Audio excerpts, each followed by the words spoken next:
ဒီနေ့ကအင်္ဂလိပ်စကားကိုအခြေခံကြရက်တရာအတွင်းမှာအတူတူလေ့လာကြမယ်ဆိုတဲ့ day 1ပဲဖြစ်ပါတယ်ဒီ day 1မှာဆိုရင်တော့ထပ်12မျိုးအကြောင်းတွေက6ခုကိုသိရဆိုရင် daily conversation တွေရဲ့80%ကိုပြောတတ်မယ်လို့ပြောခဲ့တယ်အဲ့တော့ဒီနေ့6မျိုးတွေကပထမအဆုံးတစ်ခုဖြစ်တဲ့ present simple tense အကြောင်းကိုရှင်းပြ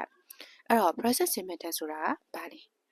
present simple tense ဆိုတာက daily conversation တွေရဲ့ foundation လို့တောင်မှသူကိုပြောလို့ရတယ်။အားကြောင့်မို့ present simple tense ဆိုတာက daily speaking လို့တောင်မှသင်စားပြီးတော့ခေါ်ဝေါ်လို့ရတယ်။အဲဒါဆိုရင် present simple tense ကိုဘယ်လိုမျိုးလေ့လာကြမလဲ။အဲ့တော့ဘယ်လိုမျိုးလေ့လာမလဲဆိုတော့ဒီလိုမျိုး standard လေးနဲ့တိစောက်ပြီးတော့လေ့လာမယ်။အဲ့တော့ positive sentences negative sentences question form ဆိုပြီးတော့ဒီလို structure လေးနဲ့လေ့လာမယ်။ Okay အဲဆိုရင် present simple tense ရဲ့ positive sentences ကိုအရင်ဆုံးသွားရအောင်။